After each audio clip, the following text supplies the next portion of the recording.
Come back here. Oh, I scared it. We'll be back.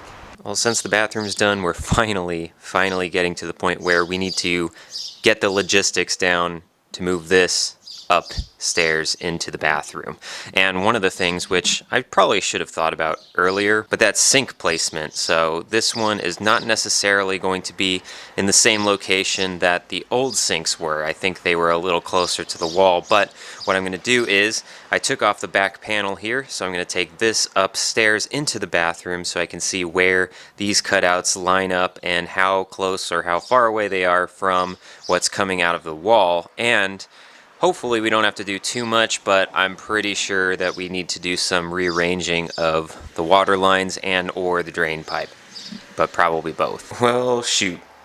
Yeah, so as you can see here, the cutouts are clearly more in the middle rather than these two, which were much further out, much more on the sides. So without a doubt, all of these lines are going to have to be kind of puzzle pieced together.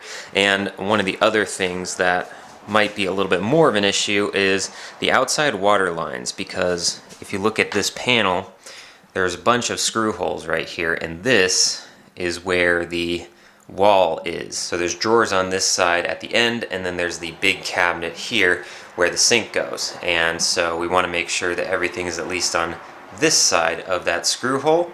And if you can see right behind it, it's like right on that line. And if we keep it as is, then not only would we have to cut out this backboard or just not use it at all, but then we'd also have to cut into this wall, and that might interfere with the drawer because it's probably going to be as far back and there might not be enough space back there. A bunch of stuff there that is an issue. So I'm hoping that maybe with the way that it's mounted to this board that there might be enough flex in there. I can be able to just like reattach it somewhere here where it's just a little bit closer, at least enough so that everything from this valve over can clear this hole.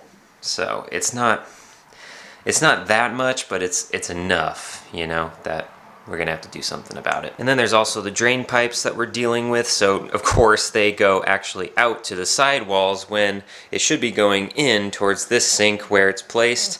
So had we thought about this before we did the wall, I would probably have cut it somewhere inside the wall and done a 90 so it comes straight out like right here rather than coming out at the wrong angle as it currently is. But at the very least, I think what we can do is it will clear this section, so we can cut a little bit out right here, chop this off as close to the wall as we can, and then put like a 90-degree in it, and then get it more towards the center of the sinks where we actually need them to be. There's some highs and lows in the garden today.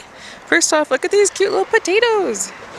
There's a volunteer potato underneath the lemon tree, and the snails ate it, but not before it made some really tiny little guys. I've been working on digging out the garden weeds and preparing for putting in trees, including this dwarf peach tree and then a new apricot. Thanks Christine and Bruce for the apricot. And so a lot of the weeds are now out from underneath the lemon tree, just have a little bit more left. Interesting things. So I dug out the papaya from its pot. I don't know if you can hear Alex in the background. He's doing some sawing upstairs in the bathroom. But there's a metal pipe in the garden, and I need to figure out where it goes because that's probably there for a reason, maybe? Who knows? We'll see. There was a hole already here, so I excavated that. I think the guava will have to be moved up too. Pulled off the fake lawn that was here. It is so heavy. I think I'm just gonna have to drag it over there because I could not get it into wheelbarrow to save my life. But the good quality soil underneath that, so that's good news. Bad news though is that I was trying to turn on the sprinkler system just to see what's up, and none of them were turning on with twisting the tops there. They turned on, from what we remember, when our realtor gave it a little test run during our final walkthrough. So I'm wondering if something I've done in the meantime has caused that. Like we dug a little bit like right there to plant those plants. Also, when the sprinkler heads fell off over there, is there a leak somewhere underground? Questions to be answered with more digging.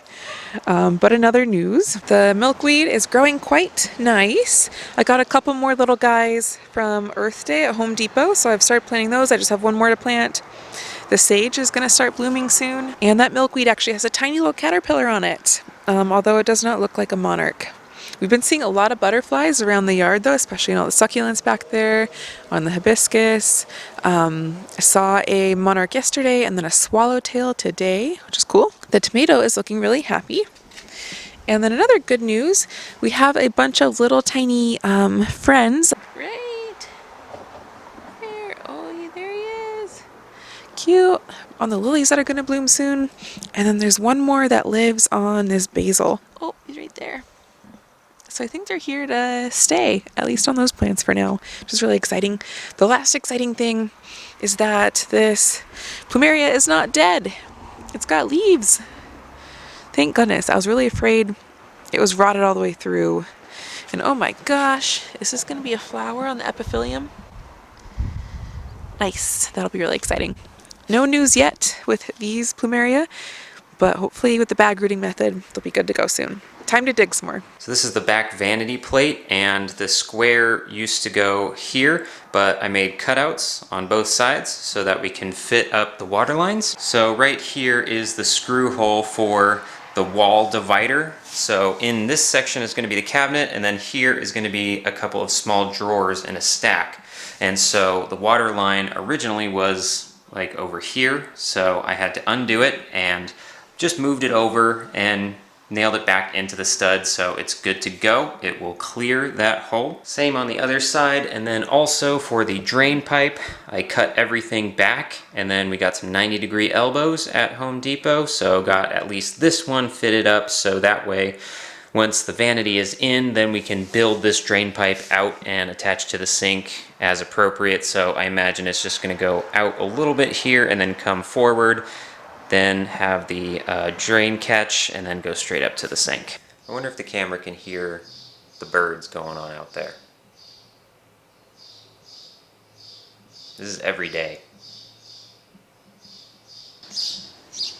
There are quite a few birds living up there, so in the near future we gotta evict them. It's getting to be pretty ridiculous.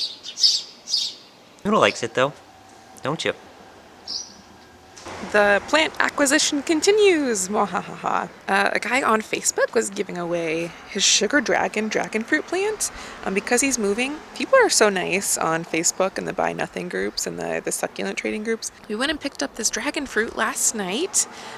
He says it's a producer, and looking at it, we have some buds starting. So it's either a bud or a branch. Buds. We will see in the next couple weeks. But we got home last night and took a look at these flowers, and I was like, you know what? That kind of looks like milkweed. And guess what? There's some caterpillars on it. Oh my goodness. So there's this big chunky guy right there. Last night I also saw two little ones, and I don't know where they went this morning, but he has gone to town already on what's been eaten just from the last, couple of hours. I plan to eventually move him over to my native milkweed, since this is the tropical kind, which is now a no-no in San Diego. And that'll be so cool to watch them develop. Super excited about the little bonus that came along with the dragon fruit. I found some more caterpillars on the tropical milkweed. There's one little guy. There's another one.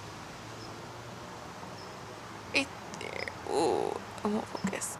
Here he is. Hello, little one. Debating to leave them on the tropical milkweed for now, since the little one that I put on the other milkweed disappeared. The dragon fruit is definitely getting buds. How cool. I've decided the way that caterpillars eat milkweed is kind of dumb, because they just eat off the top where it's growing. So that stalk is gone. These stalks are gone. And they just ate there. And I was like, peace. I'm gonna go eat the top now. Poor little milkweed's just getting ravaged.